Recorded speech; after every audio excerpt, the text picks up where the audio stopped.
I'm talking about the world's biggest junkyards, ones that dwarf any average random junkyard you can think of.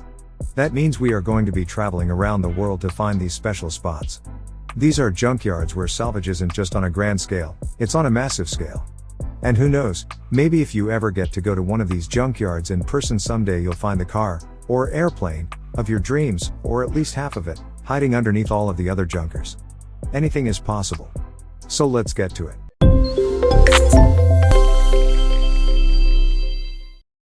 Tank Graveyard.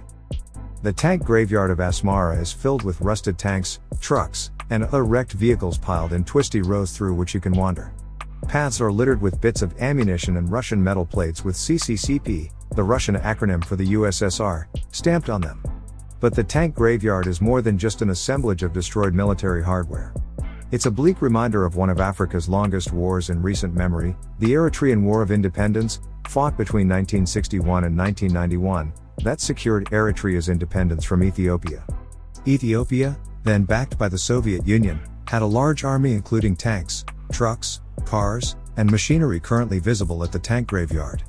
Eritrean soldiers, on the other hand, fought with what they could find. Sandals were composed of tires and captured weapons were the only means of defense.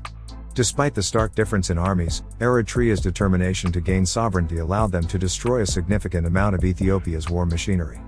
Ethiopia hid the evidence of their losses in a site just outside Asmara, knowing that leaving it on the streets would only bolster Eritrea's morale. In 1991, when Eritrea finally won the war, Eritrean soldiers collected all the military hardware they could find and amassed it into what is now the tank graveyard. The site has turned into a public space that the few tourists who can enter Eritrea can visit. To local Eritreans, the site serves as a proud symbol of national liberation, and a reminder of the countless lives lost fighting during the war. Know before you go. Visitors do need a permit, but it is free. You can get one at the Ministry of the Tourism Office. Asmara Grand Tours is also very helpful. Motorcycle Cemetery. This story starts with a motorcycle enthusiast named David Cuff who came across someone's Flickr account that contained a collection of mystifying photographs showing a forgotten army of motorcycles abandoned in an unknown warehouse. Cuff set out on a mission to find the motorcycle graveyard, and thanks to random information about the location on a sport bike forum, David and his friends discovered the exact location of the rusty graveyard, 71 Gooding Street, the city of Lockport, Niagara County, New York. The place was known as the Motorcycle Graveyard of Lockport. From the early 1970s, the building on Gooding Street became the headquarters for this growing business. The company was established by Cole Cycle Sales after collecting over 50 years' worth of motorcycles and related parts. Around 1997, Cole sold the building and motorcycles to a man named Frank Murrell, and Frank operated the business as Cole Cycle Salvage, which sold parts off of the hundreds of motorcycles. The building was condemned and owned by the city of Lockport due to unpaid property taxes. A lengthy process to acquire accident insurance would be needed for Frank to enter the building. David began to call Frank regularly, gaining his trust in the hopes of helping him save some of the forgotten bikes. The city finally gave Frank a deadline to get whatever he wanted out by mid-November 2010, and David began planning his second visit, this time with a bike trailer in tow ready to take home some motorcycle history. Cuff and his friends wasted no time swooping in to grab up every frame, tank, part, and piece they could, knowing Frank planned to just scrap anything left over. They made multiple trips back and forth with little to no sleep until finally, they'd picked the 4-story building through and through. The rest was put in dumpsters and scrapped.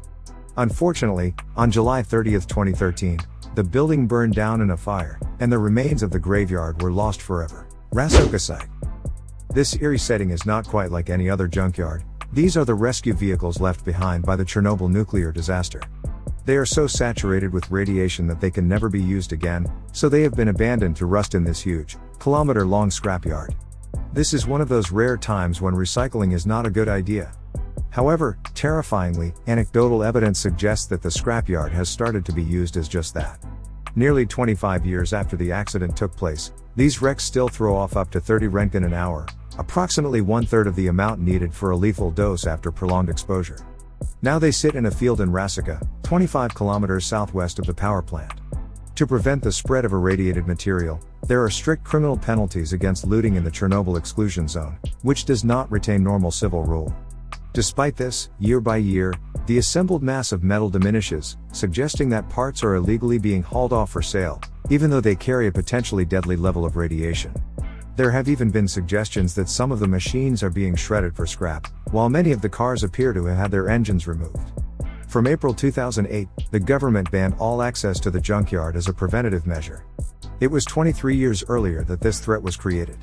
When reactor number 4 of the Chernobyl nuclear power plant exploded in the early hours of the morning of April 26, 1986, these were the vehicles that were sent to fight the ensuing fire and to contain the crisis. Hundreds of firefighters were called to control the blaze, while helicopters dumped some 5,000 metric tons of sand, lead, and clay onto the flames in the hope of dousing them.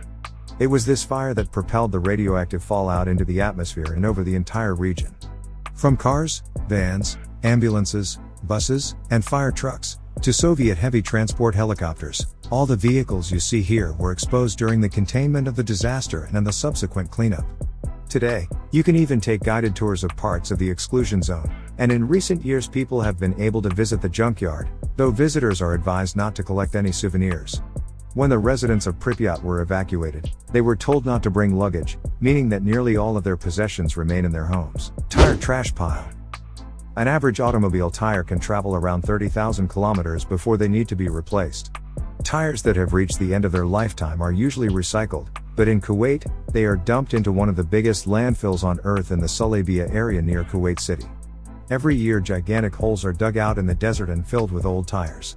There are already 7 million tires out there. The expanse of rubber is so vast that they are now visible from space. Discarded tires are among the largest and most problematic sources of waste, due to the large volume produced, their durability, and the fact they contain several components that are environmentally damaging.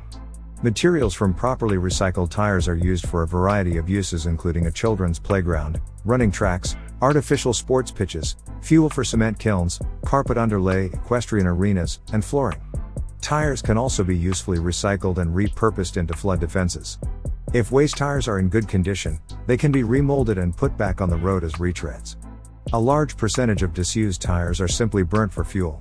The calorific value of tires exceeds that of coal, while the sulfur content is in the same order of magnitude or even lower, making them an excellent substitute for coal. Landfilling is probably the least desired because they occupy large space. Tires can also trap methane gases, posing serious fire hazards. Fires, outbreaks, and tire landfills are common occurrences. The cavern of lost souls. Just how difficult can it be to tow an old car to the junkyard to be dismantled, crushed, and recycled? Too much, if you ask the Council of Coruscant in North Wales. For decades, residents of this small village have been dumping their unwanted vehicles, old television sets, refrigerators, and other household items through a hole in the mountains. Coruscant was once surrounded by many slate quarries that have now exhausted their produce and are abandoned, making them a convenient dumping ground for refuse. Its transition to a subterranean junkyard began sometime later.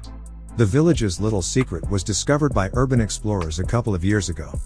Photographs of the tangled mass of metals from hundreds of rusted cars have drawn in photographers and cave explorers from all around Britain. The mine has been nicknamed the Cavern of Lost Souls, Supercar Necropolis. A limited edition Ferrari Enzo, multiple Lamborghinis, Porsches, Bentleys, Nissan Skylines, and even a Honda NSX, just some of the several thousand luxury supercars left to rot in airports and car parks across the United Arab Emirates every year. Most large cities will have to tackle problems like unemployment, crime, and housing issues, but Dubai's surplus of abandoned luxury cars has become such an epidemic that it's made international headlines across the world. There are some 2,000 to 3,000 cars abandoned every year in Dubai, simply discarded and left by their owners to gather dust in the searing desert heat. Abdul Majid Saifeye, director of Dubai's Waste Management Department, says that some of the cars are eventually moved and impounded if they obstruct roads or impact on safety, but others are left as they were, sometimes for years before they're recovered. Many of the cars belong to foreign expats, among them Brits, who traveled to cities like Dubai and Abu Dhabi in search of high-flying careers but who started to struggle when the UAE came upon hard times. In the case of the aforementioned Enzo owner, he was allegedly a British expat who abandoned not just his car, but his entire life in Dubai after defaulting on the supercar's finance payments and fleeing the city to avoid imprisonment. Under Sharia law, which is observed across the vast majority of the Middle East, non-payment of debt is a criminal offense. The UAE has no bankruptcy laws, so there is no protection for those who fail to meet their car repayments, pay off their credit cards, or default on their mortgage, even accidentally. Anyone who fails to make their payments faces imprisonment and the notoriously tough prisons of the United Arab Emirates, and the Sharia-influenced debt offenses have even led Interpol to circulate red alerts to capture indebted Europeans attempting to flee the UAE. If there's one good thing to come of the UAE's abandoned car epidemic, it's that car lovers can at least pick up some phenomenal machines at discount prices. Owners of luxury cars impounded by police have 15 days to come and claim their vehicle before the car is auctioned off. If you have a chance to check out one of these amazing junkyards, which one will you visit? Let us know in the comments. Thanks for watching.